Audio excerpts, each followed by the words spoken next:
Primeiro livro dos Reis, 3, verso 16. Tereza só deixou ele sair assim porque veio do lado, né? Veio junto, né, Tereza?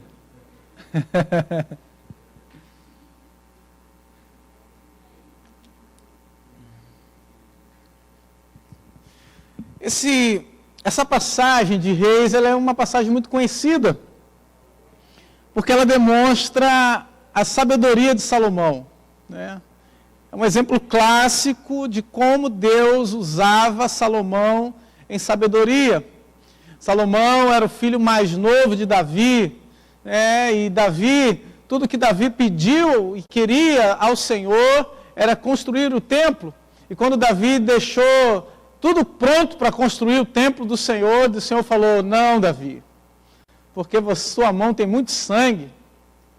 Então, Davi deixa tudo preparado para que Salomão edificasse o templo ao Senhor. Salomão foi o homem que edificou o templo do Senhor, o templo de Salomão. Salomão foi o homem que preparou, que teve um dos reinos mais pujantes em Israel, um dos reinos, né, em que Israel teve um período de paz muito grande, e Salomão, então, teve a oportunidade de pedir a Deus riqueza, teve a oportunidade de pedir, né, um grande reino, mas a única coisa que Salomão pediu ao Senhor foi sabedoria. E por Salomão pedir sabedoria ao Senhor, a Bíblia diz que o Senhor concedeu a ele riqueza, concedeu a ele o governo, concedeu a ele a autoridade. Então eu quero ler esse texto de primeiro livro dos Reis 3,16, que diz: então 2 prostitutas foram falar com o rei Salomão. Salomão julgava a causa de pessoas. Apresentaram-se diante dele e uma das mulheres disse: ah, meu senhor, eu e esta mulher moramos na mesma casa onde dei à luz um filho. No 3º dia depois do meu parto, também esta mulher teve um filho. Estávamos juntas. Não havia nenhuma outra pessoa conosco na casa, somente nós 2 estávamos ali. De noite, o filho desta mulher morreu, porque ela se deitou sobre ele. Ela levantou-se no meio da noite, enquanto esta sua serva dormia, tirou meu filho que estava do meu lado e o pôs na cama dela. Depois colocou o filho dela morto nos meus braços. Quando eu me levantei de madrugada para dar de mamar ao meu filho, eis que ele estava morto. Porém, quando reparei nele pela manhã, eis que não era o filho que eu tinha dado à luz. Então a outra mulher disse: não, o que está vivo é o meu filho, o seu é o que está morto. Porém, a primeira mulher respondeu: não, o que está morto é o seu filho, o meu é o que está vivo. E assim elas falaram diante do rei.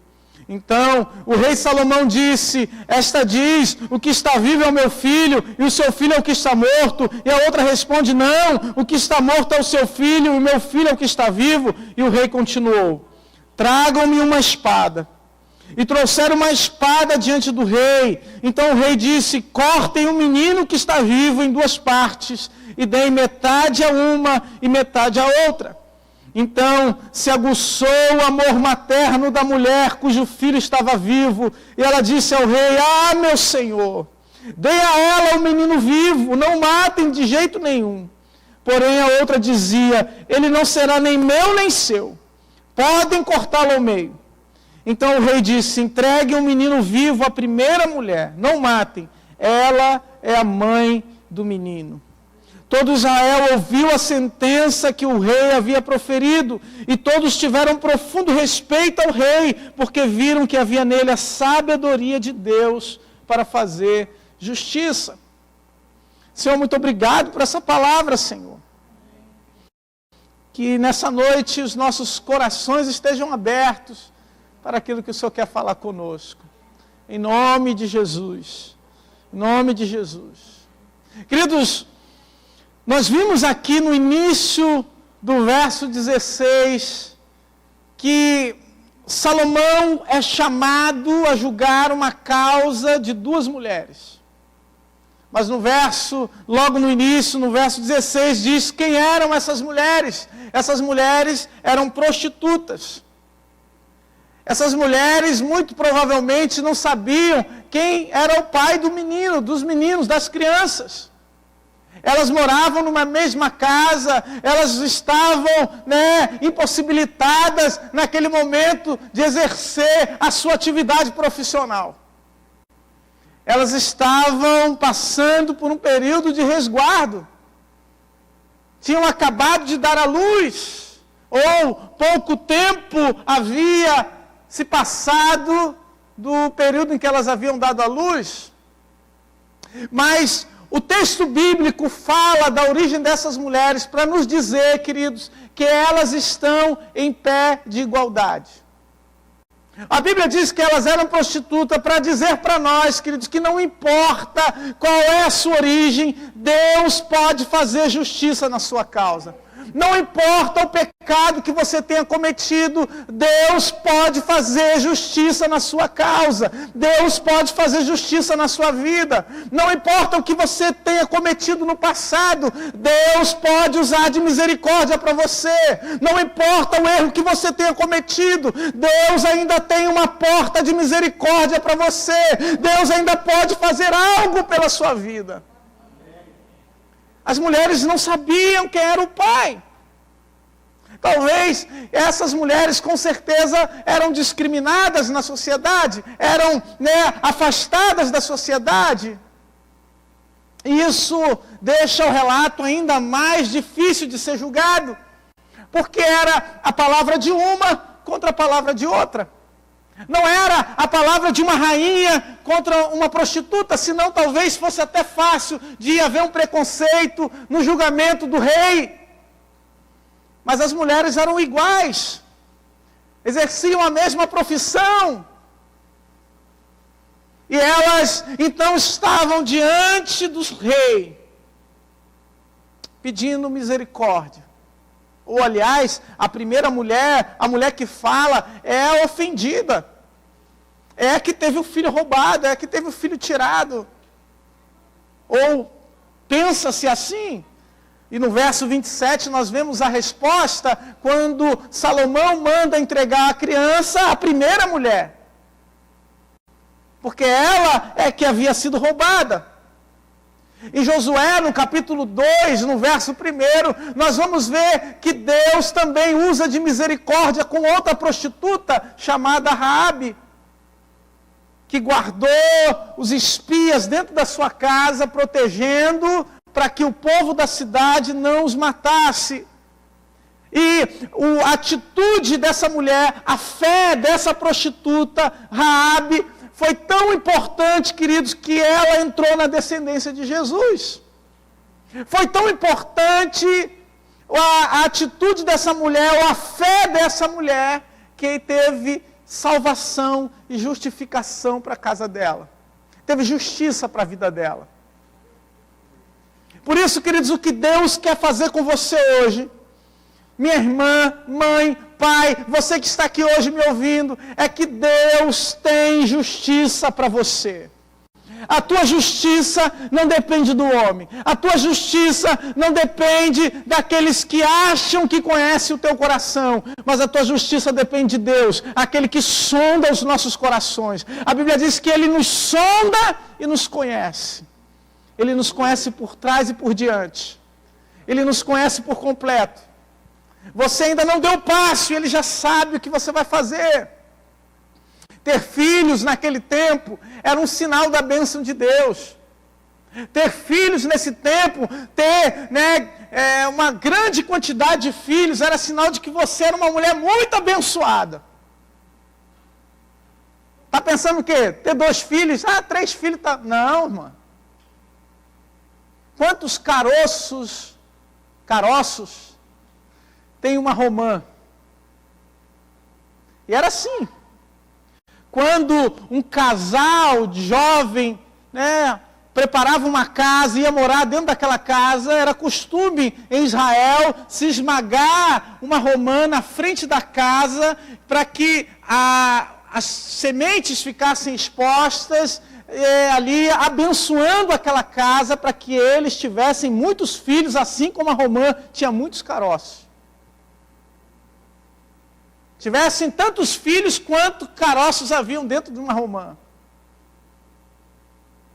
Uma fruta. E, queridos, era sinal da bênção de Deus, da prosperidade de Deus, de que Deus estava com aquela casa, que a fertilidade de Deus estava ali. Essas mulheres eram férteis, elas tinham, um sinal da bênção de Deus. Porém, nós vimos que algo aconteceu. Uma teve um filho numa noite, 3 dias depois, a outra teve também o parto de outra criança.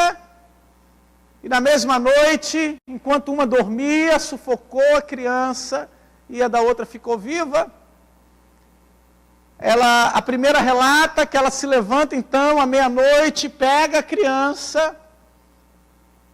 e ela, quando acorda, está com uma criança morta. Só que quando ela olha para a criança, ela diz: esse filho não é meu.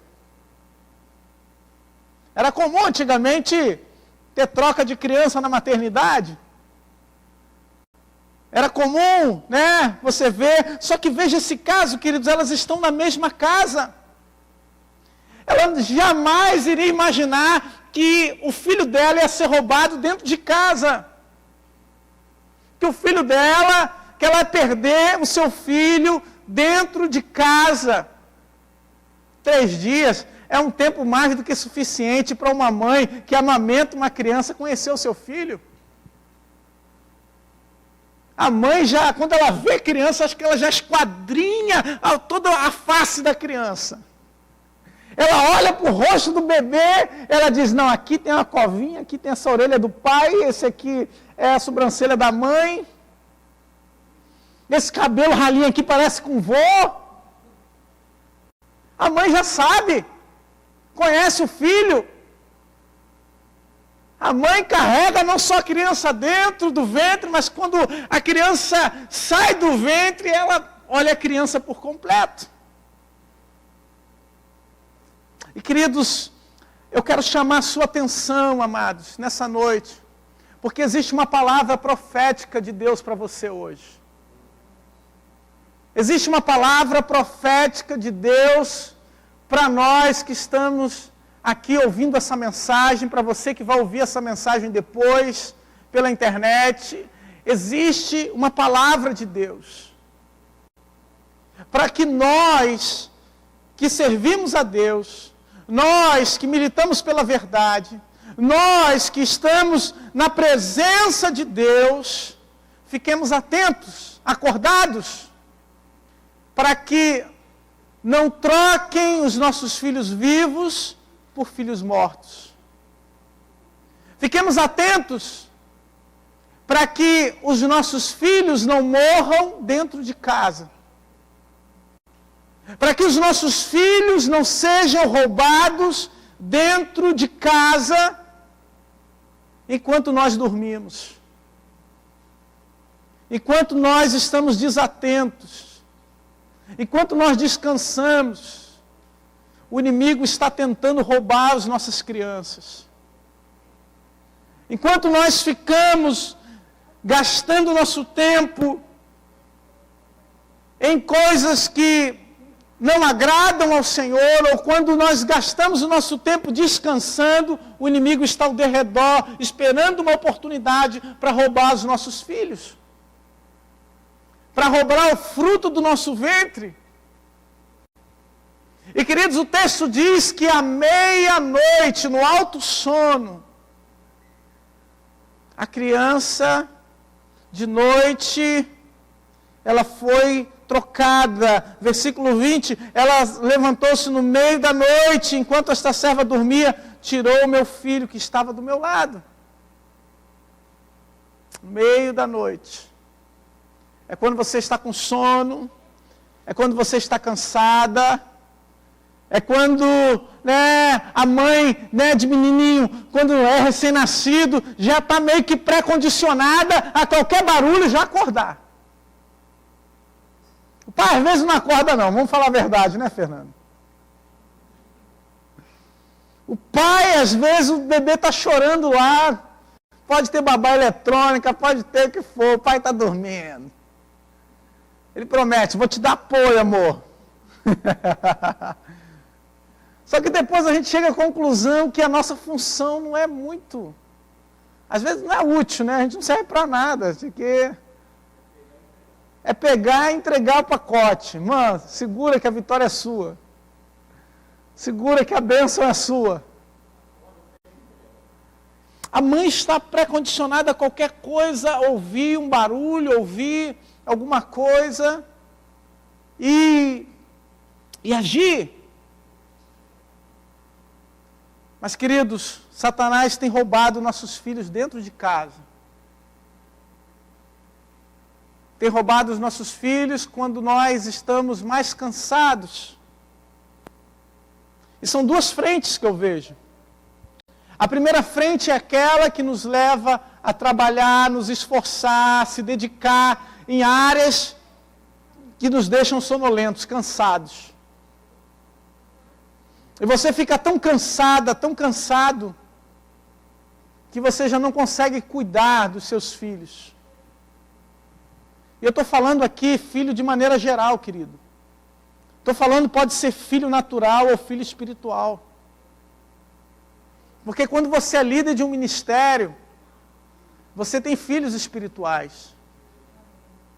Quando você é pastor de uma igreja, você tem filhos espirituais. Quando você exerce, uma autoridade espiritual na vida de alguém, quando você é avô, quando você é avó, você tem filhos espirituais. Então, nós precisamos ficar atentos para que os nossos filhos não sejam roubados dentro da nossa casa, no nosso braço. Aquela mulher dormiu. E a companheira, aquela que estava do lado dela, aquela que ela confiava, muitas vezes, a mulher gosta, as duas juntas ali, eu imagino, deviam conversar sobre muitas coisas.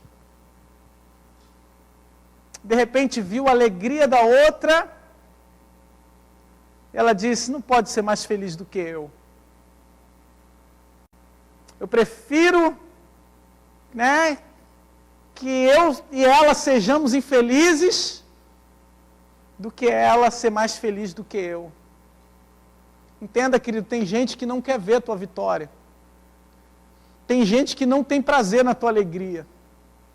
Tem gente que não tem prazer em que os teus filhos estejam bem, que a tua casa esteja em ordem. Tem gente que não se alegra quando a tua família está bem, ele quer ver algum problema dentro da tua casa. Quer ver alguma desgraça na tua família. Não se contenta em ver alegria, não se contenta em ver paz, não se contenta em ver as coisas no devido lugar. Mas graças a Deus, queridos, que essa mulher foi para o lugar certo. Essa mulher foi para a presença do rei. Porque na presença do rei tem justiça e misericórdia.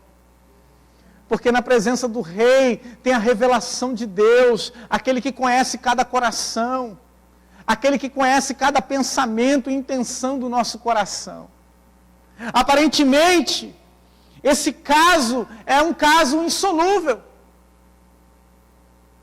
Porque era palavra de uma contra a outra. Era o que cada uma estava dizendo. Era um disse-me-disse.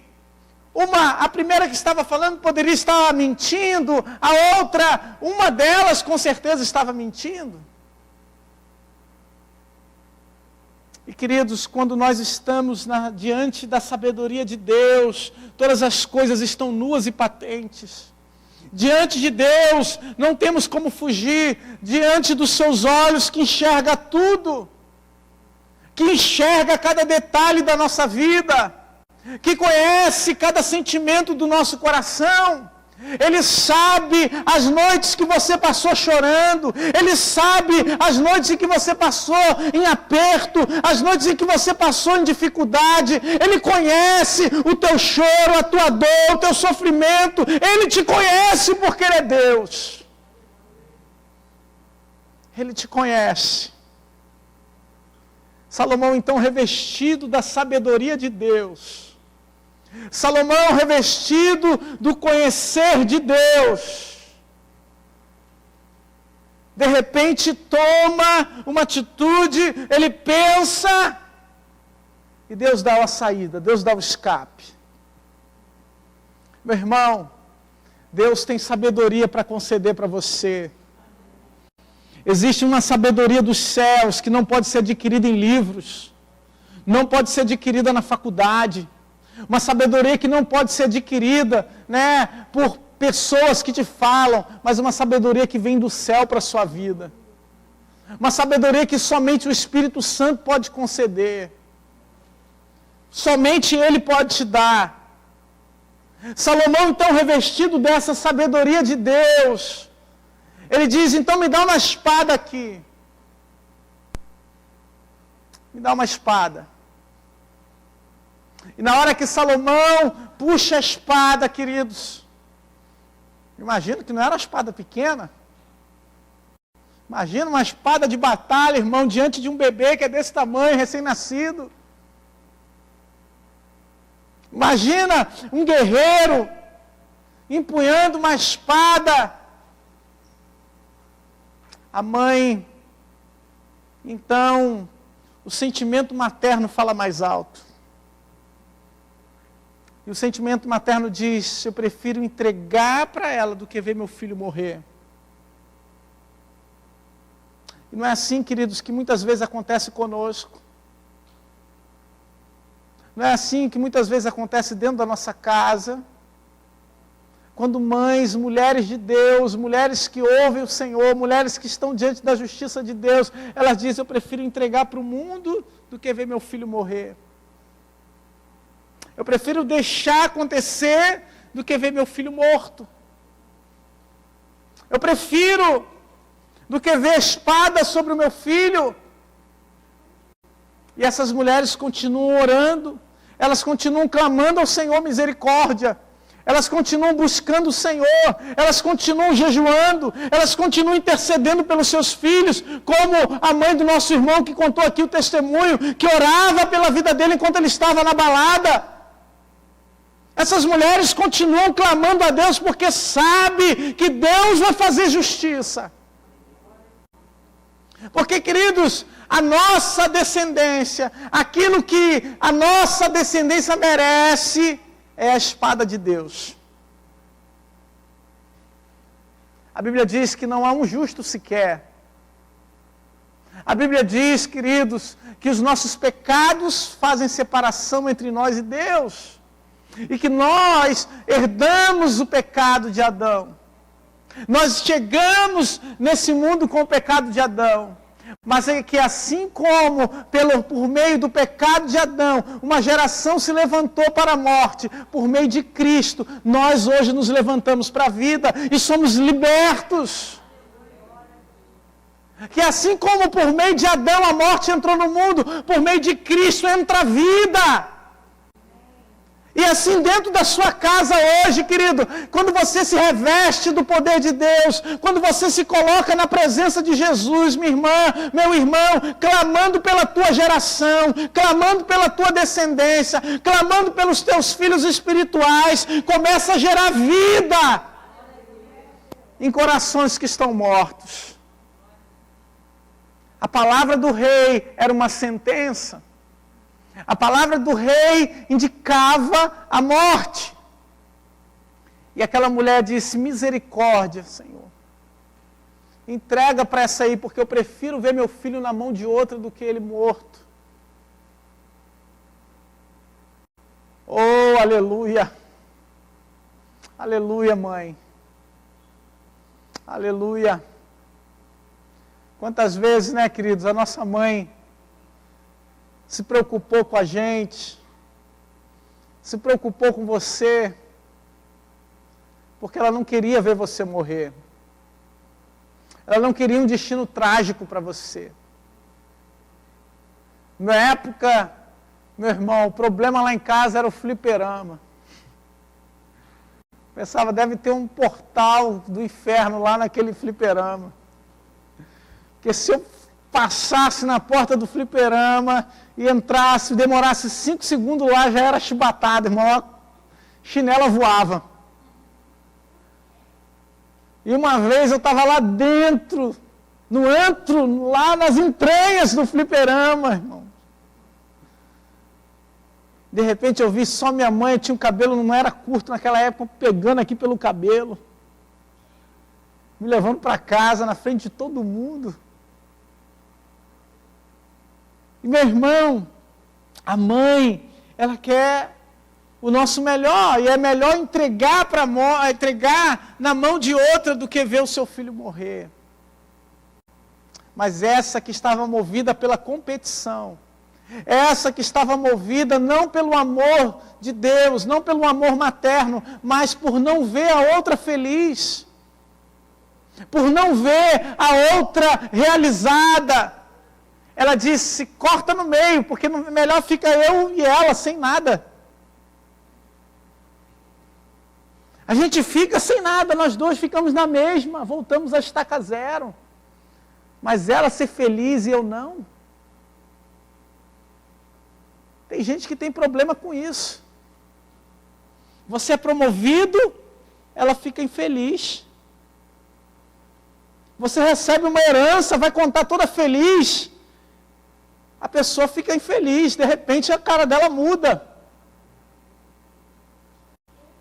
Você recebe alguma coisa especial, vai contar com alegria, a pessoa fica com inveja.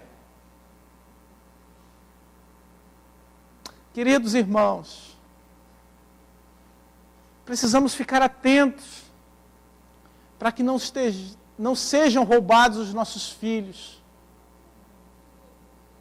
para que não sejam tragados os nossos filhos enquanto nós descansamos. Por isso, a palavra de Deus diz que nós devemos vigiar. Vigiar. Vigiar pela nossa casa. Para que os nossos filhos não sejam roubados para o álcool. Para que os nossos filhos não sejam roubados pela droga. Para que os nossos filhos não sejam roubados pelas falsas amizades. Para que os nossos filhos não sejam roubados quando nós estamos descansando pelas sedições da internet, da televisão, do show business, de todos os artistas que querem influenciar a nossa casa, querem influenciar os nossos filhos, pelas novelas, pelos filmes, pelos livros, por tudo que é colocado nesse mundo. É por isso que nós precisamos vigiar. Porque senão, queridos, nós vamos ter que ir atrás do remédio. E ir atrás do remédio, às vezes é pior. Porque a gente vai ver a espada diante do nosso filho. E a gente vai precisar clamar pela misericórdia de Deus. Clamar pela graça de Deus. Clamar pelo favor de Deus. Aleluia. Aleluia. Salomão então deu a sentença. Entreguem o menino vivo à sua mãe, a primeira mulher. E não matem. Não o matem. Não o matem. Sabe a sentença de morte que estava sobre a sua casa? A sentença de morte que estava sobre a sua família? A sentença de morte que estava sobre os seus queridos filhos? Essa sentença foi anulada, essa sentença foi cancelada. Oh Senhor, tragada foi a morte pela vitória. Onde está a morte, a tua vitória?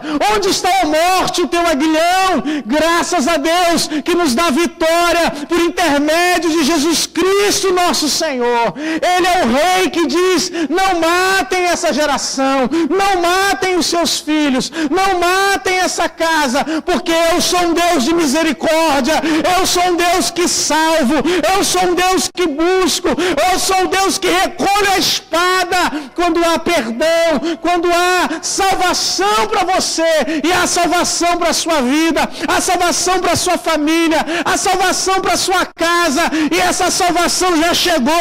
Louve o nome do Senhor, porque Ele é digno de honra, Ele é digno de glória, Ele é digno de louvor. Aleluia! Ao ouvir a sentença, o povo ficou alegre, queridos, feliz, porque viram o nosso rei é sábio. Nós estamos sendo conduzidos por um rei sábio. Nós estamos sendo conduzidos por um Deus que sabe aonde Ele vai nos levar. A tua vida está nas mãos de um Deus que tem toda a sabedoria, toda a graça, e que pode fazer justiça na sua vida. Sabe, minha irmã, quantas vezes você se sente injustiçada? Quantas vezes, meu irmão, você se sente injustiçado?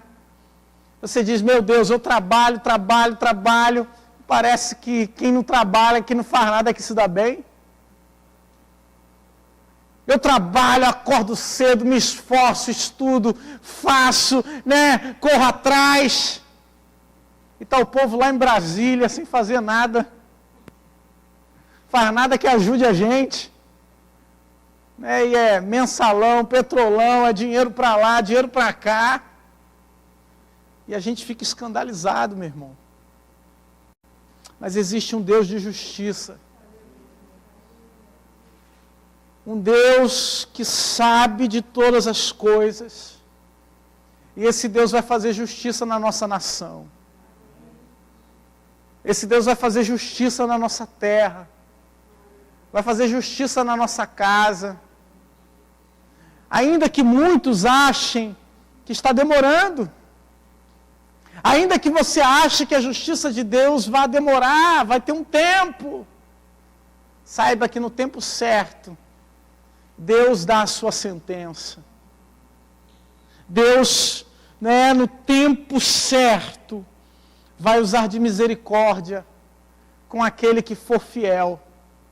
Vai usar de misericórdia para com aquele que permanecer. Veja, que quando nós lemos as cartas, lá em Apocalipse, as cartas às igrejas da Ásia, nós vamos ver que os galardões são sempre para aqueles que permanecem. Aquele que permanecer até o fim, esse será salvo.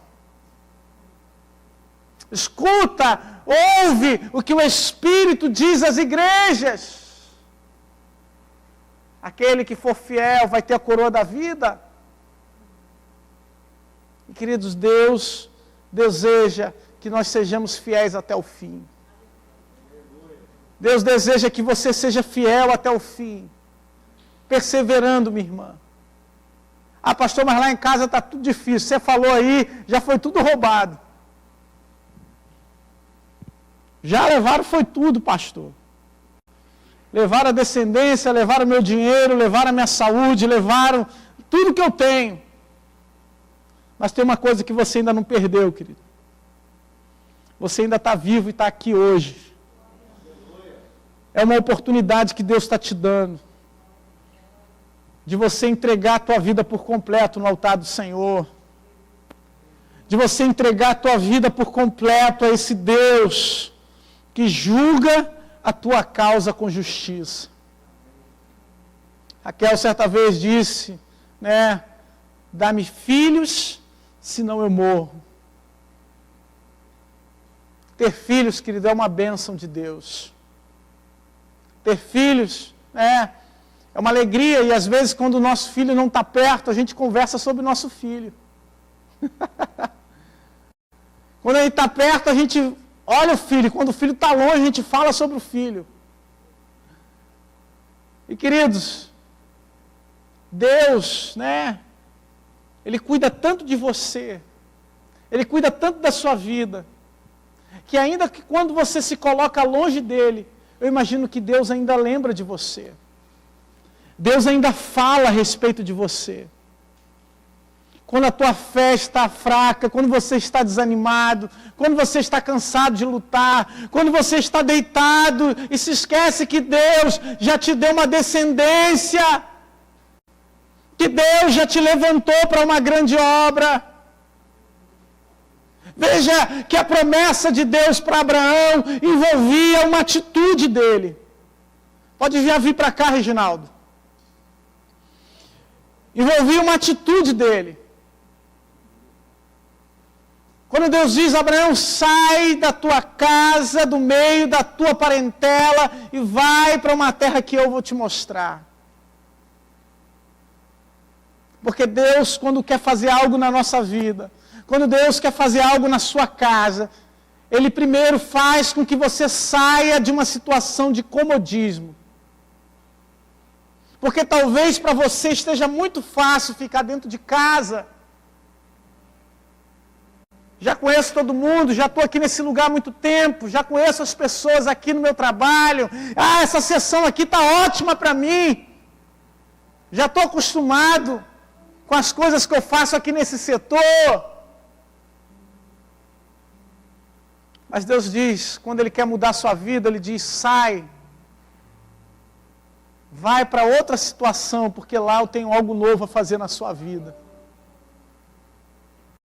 Essa mulher já vivia junto com a outra ali, né? Ambas tinham a mesma profissão, ambas, né, conversavam, já estavam acostumadas, de repente algo aconteceu. Mudou o relacionamento, a relação teve problemas. Aleluia, Jesus. Aleluia. Aleluia. Sabe, Deus quer tirar você dessa situação e te levar para uma outra situação, para outro lugar. Ela agora não tinha mais como morar junto com essa mulher. Não tinha mais como ficar junto com alguém que tentou matar o próprio filho, que tentou matar o seu filho. Aquela situação tinha que mudar na vida dela. O que hoje, querido, precisa mudar na sua vida? Você, mãe, que está aqui hoje, o que é que precisa mudar no teu relacionamento com teu filho, com a tua filha? O que, filho, você que está aqui hoje, filhão, olha para cá. O que é que precisa mudar entre você e a sua mãe? Deus quer fazer um encontro de geração, querido. Deus quer que as gerações se encontrem, conversem novamente, se comuniquem novamente. Oh, rabandarabassou. Porque se a gente não se comunicar, querido, que vai vir a espada.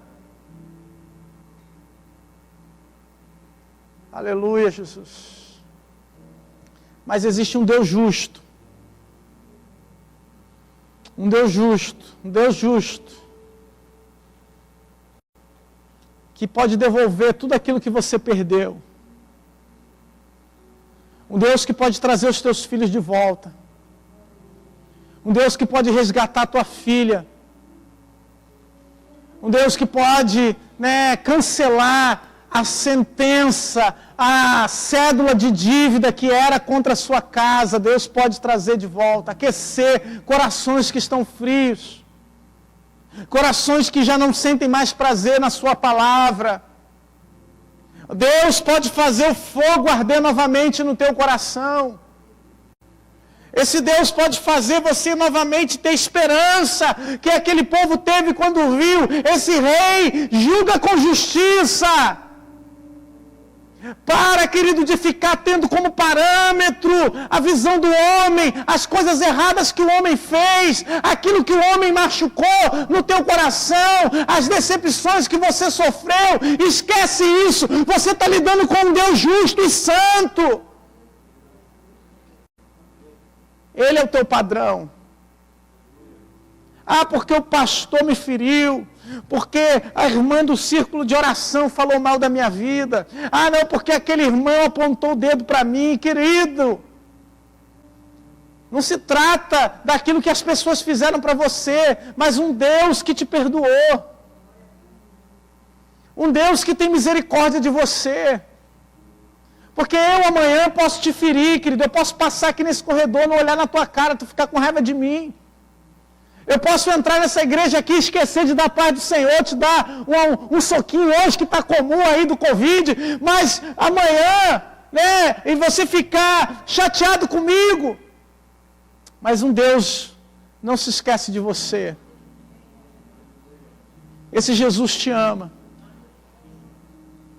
Esse Jesus preparou tudo para que você tivesse vida e vida em abundância. Eu acredito que o rei não estava blefando quando ele puxou a espada.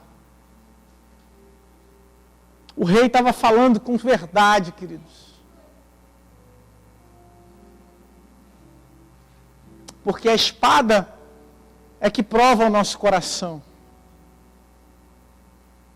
É a espada que vai mostrar quais são as intenções do nosso coração. É ela que vai revelar o que está diante de nós. Se nós temos sentimento materno, se nós temos sentimento de amor, se nós temos um sentimento de misericórdia, ou se nós temos um sentimento de vaidade, de orgulho,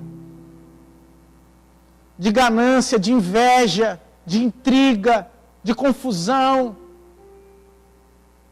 Essa espada revela. E que espada é essa, queridos? Essa espada é a palavra de Deus. É a espada da palavra de Deus que revela o nosso coração. Quando nós a lemos, nós somos confrontados. Somos confrontados com a nossa vaidade, somos confrontados com o nosso orgulho, somos confrontados para onde estamos levando a nossa geração. E essa espada está de pé hoje aqui, queridos. A espada da palavra de Deus foi desembainhada hoje aqui na sua vida.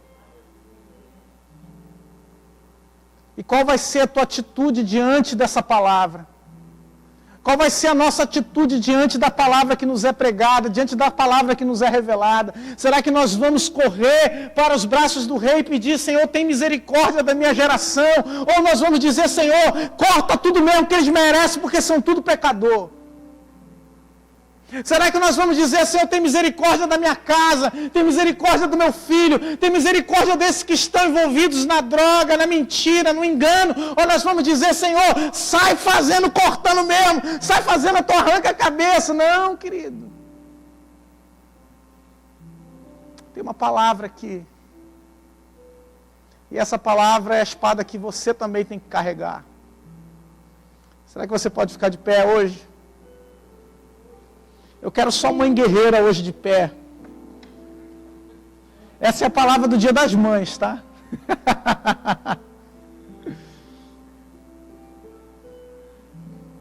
Aleluia, Jesus.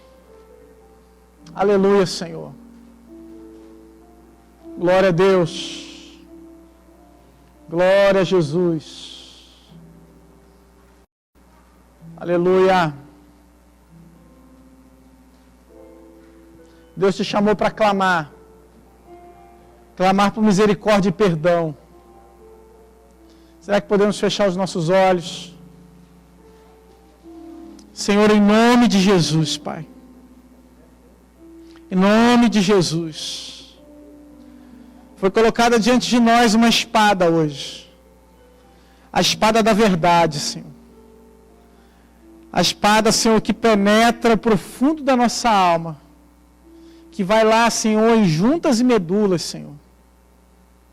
A espada que é mais afiada do que qualquer espada de 2 gumes. A espada, Senhor, que conhece o nosso coração e que revela as intenções dele. Meu Pai, eu quero te pedir sobre a vida da tua igreja, sobre as mães que estão aqui, sobre os filhos espirituais e filhos naturais, Senhor. Meu Deus amado, que só estão aqui hoje esses filhos, porque existem mães espirituais que clamam pela vida deles. Existem Déboras, existem mulheres que clamam, que oram, que buscam, que intercedem, enquanto os filhos dormem, enquanto os filhos descansam, enquanto os filhos se alimentam, elas louvam, elas buscam, elas oram ao Senhor. E a atitude delas diante da espada de Deus é clamar: tem misericórdia, Senhor. Tem misericórdia. Eu prefiro ver meu filho, Senhor, longe de mim. Eu prefiro ver meu filho, Senhor, longe da minha casa, do que ver meu filho morto. Elas dizem: Senhor, eu prefiro ver, Senhor, o meu filho com outra mãe, do que ver meu filho, Senhor, num caixão, numa sepultura. Oh, meu irmão, o projeto de Deus não é que você esteja numa sepultura. O projeto de Deus, Deus não te fez para morrer, querido, mas Deus te fez para ressuscitar em vida. Deus te formou com um plano, com um propósito de te dar a eternidade, e é por isso que Ele colocou a eternidade no coração do homem, porque Ele quer te dar a vida eterna, a vida com Deus. Antes de nós prosseguirmos, queria saber se aqui entre nós alguém que quer entregar sua vida para Jesus, que quer se entregar ao Senhor Jesus, quer voltar para os caminhos do Senhor. Há entre nós alguém aqui que quer se entregar para Jesus, quer reconhecer Jesus como Senhor e Salvador da sua vida? Há alguém entre nós, queridos? Amém. Glória a Deus. Quero crer que todos nós aqui já tomamos essa decisão. Amém. Vamos louvar ao Senhor.